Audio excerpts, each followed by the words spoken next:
All right. What's up, guys? I hope you're doing well. James here from jamesdforsythe.com. And so I wanted to talk about something that I've been thinking about, which is the hierarchy of money, right? And so basically, one thing that I noticed as I've been kind of studying like the shadow banking system and how different things interact with one another, I basically started finding that like different types of institutions essentially use different things as money, right? And so that's kind of the whole thought process behind this. And then I came across this paper. It was a discussion paper by Zoltan Pozsar, and he went through a specific section of, or a specific section within that paper was about his kind of hierarchy of money, and it made a lot of sense to me of things that basically it was very close to some of the things I was already kind of figuring out on my own, or kind of the route I was thinking, and to have it explicitly placed in front of you is kind of like, aha, there's a light bulb sort of thing. So that being said, switch over because I made a PowerPoint to kind of go about it, right? And this really goes into like the different kind of money claims and other stuff with their institutions, right? And so basically, what I found is you can kind of break it up into four different kinds of institutions. You have central banks, banks.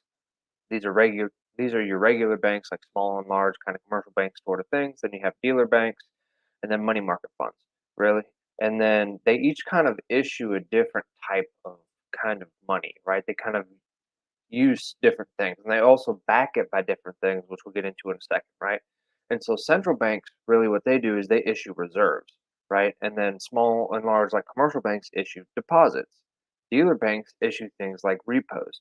And then money market funds basically issue things called net asset value shares, right? These are kind of your money market fund shares, for lack of a better term, that you can buy into, right? And one thing that I noticed is these are kind of all ranked with respect to their proximity of government. And so basically with the hierarchy, it kind of goes from the bottom up, how I did the graphic, right? Which central banks are at the top, then you have reserves that they issue, and then you have your regular banks, which are basically they lend deposits, or well, they issue deposits, right? And then they kind of can have reserves as backing, right? And then you have your dealer banks, which basically do the repos, but they have normally they kind of settle their debts and their net payments in deposits. And then you have money market funds that kind of do the same thing. And you kind of have a hierarchy of things as they go up with respect to how close they are to government or like basically some form of public put in a way. It's kind of like a backstop, right? And so keeping in mind kind of like what's backing these claims, right? And so you can kind of break it up into both public backing and then private backing, right? Where public is your public assets like US Treasury bills or notes, agency debt, so like Fannie Mae and Freddie Mac, some of those mortgage-backed securities, that kind of thing, right? And then you have residential MBSs, residential mortgage-backed securities. And those are all kind of in the public asset part. And then you have the private side to where you really have like dollar denominated bills, like commercial paper, things like that, those kind of debts. And then you have bonds, like commercial bonds, that kind of thing. And then you have asset backed securities where you have securities that are basically backed by private assets. And then just kind of loans issued globally throughout the system, right? You kind of break it up into public and private, right? And so, kind of more of the money claims that are backed by public assets, you have things like government repos, right? And these are basically liabilities of dealer banks, specifically their government bond trading desk, right? Where they kind of issue those and go from there. Then you have the constant NAV shares, the net asset value shares for the money market funds. And if you're looking at with respect to the government only money funds, then these are backed by like T bills and other like short term assets, right? And then you have currency and reserves, which are liabilities of the central bank, and these are typically backed by treasuries, agency debt, and the RMBS that we talked about before, right? And then you have money claims backed by private assets, right? Where you have deposits of like a commercial bank, and these are liabilities of the commercial bank that are backed by loans, right? Whenever a commercial bank, whenever you get a loan from a commercial bank, they give you a deposit, right? And that deposit is backed by the loan you took out. So the loan is the asset, and your deposits are their liability, right? And so then you could also have like private repos, which are liabilities of dealer banks' credit trading facility, where they're trading credit and kind of doing that kind of, how do they word it? Credit transformation in a way, right? And so these are typically collateralized by corporate bonds, asset-backed securities, and private label RMBSs, right? And so that's one of the things that I noticed with this is you can have like public RMBSs and then private label ones, and there's a lot of nuance in like the different types of securities and different specific types of issuance, and there's a lot that goes into it. So that's really what kind of this next kind of series of videos is supposed to be, is to really start to like picking parts and trying to understand it as a whole and just kind of studying it in general, right? And then you have the constant NAV shares of prime funds, which are backed by private bills, which would be like commercial paper and that sort of thing, right? But one thing to notice with all these claims is they all promise to pay at par on demand. And that's kind of how he's defining money in his paper, right? There's not just the unit of account, medium of exchange, and store value part of being money, right? They all promise to pay at par, at par value on demand that you can go to, right? All of them, right? And this kind of leads into the settlement, which I kind of talked about a little bit before, where you see the net payments of entities. So like say like you buy money from or buy you buy something from a business, right? And then that business gives you goods and you pay with money, right? Typically with your debit card or whatever. More or less that transaction is settled in demand deposits, the money in your checking account, right? And so basically, it's settled between your bank with your checking account and then the business's bank and its checking account, right? And so the only exception to this is really with commercial banks when things are settled in reserves at the central bank. And this is one thing to where you really have to keep in mind who has a reserve account at the central bank. And I typically just most of the time, I'm going to be talking with respect to the Federal Reserve since I'm from the United States and that's the system I'm more familiar with. But it's kind of, this is more generalized in concept anyway. Um, with that being said, you have to keep that in mind. And this gets really kind of interesting when you get into, say, like the money market funds and more into the shadow banking system to where you don't really have, or I should say, the entities don't have reserve accounts at the Fed. And so it kind of gets a little more nuanced with like the reverse repo facility at the Fed and kind of going from there, right? But without going down a rabbit hole. So, and then you also have things like overnight repos and the NAV shares, which cannot be used for settlement. But the thing is that they can be traded for demand deposits at par on demand, which is why they're kind of classed in with these money claims, right?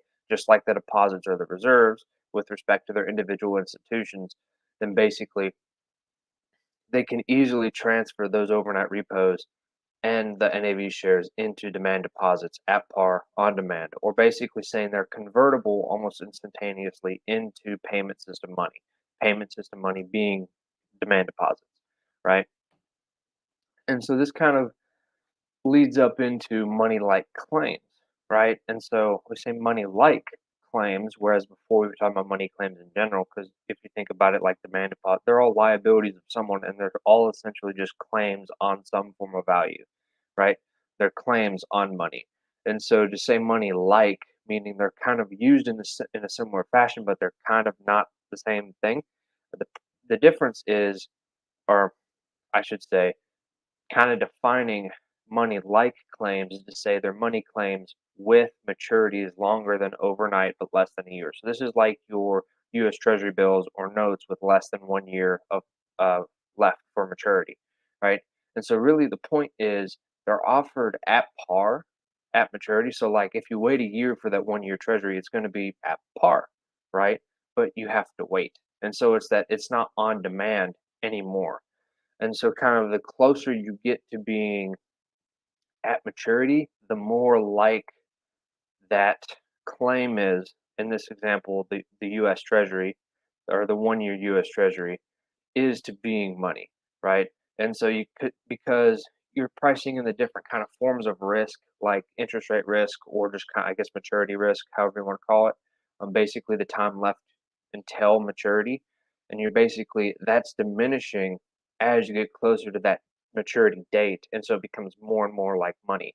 And so you really have to think of these money claims in general as kind of a spectrum to where you can get more and more like money, or as you kind of go out on the duration curve, not, right?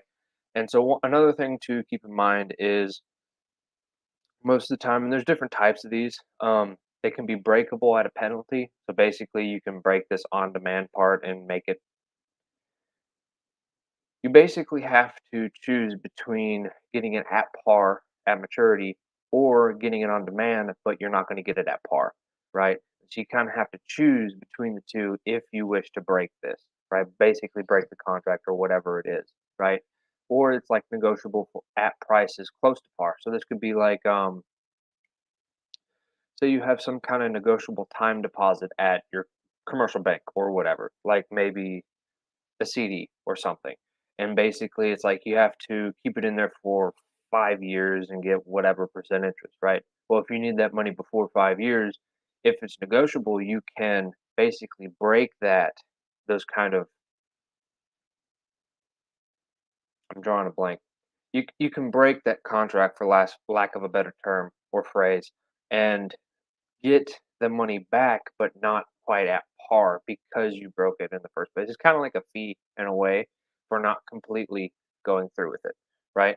And so another thing that I kind of want to go all the way back to the beginning to really kind of emphasize the point after we basically finish the PowerPoint is you keep in mind is each of the different institutions basically has a different playing field. Like dealer banks can't deal in the realm of reserves, right? Basically, they can only go through like the demand deposit function, right? And so you really have to realize that banks and their demand deposits are kind of the backbone of the entire financial system in this way, right? And so you really have to think about it as everything's based off of that. And then you kind of have the central bank above there that deals with the reserves and the settlements and all that between those banks. And then from there, it branches out to everyone else, right? And so you really have to kind of separate the institutions and what they can deal with, right? And that's why I really want to kind of emphasize the point to where it's like the different institutions use different things as money, right? And it really is kind of broken up as hierarchy, right? And we'll get into this in future videos to where there's like kind of also there's different types of hierarchies. Um, or like there's you can separate the stuff into different ways, I should say, to where you also have kind of like each one has a different use, and then each one kind of has like different options in terms of basically government backstops in a way, whether it be directly or indirect, things like that, and a few others that aren't coming to mind directly right now. But yeah, with that being said, the whole purpose of these is to really kind of strike conversation and a discussion. And so I really want to like please engage with the video, start a discussion in the comments, and really try to understand the concepts kind of provided, right? And so there's really the purpose of the videos is to not only kind of having me research this stuff, kind of condense it into a form that's digestible and to gain a better understanding, but also to discuss it and have those kind of not necessarily debates per se, but like to pick apart the concepts and to really gain a further understanding of them in general, right? So please feel free to leave a comment and anything else. So with that being said, I'm going to leave this here. So I hope you guys have a good night, and I will see you on the next one.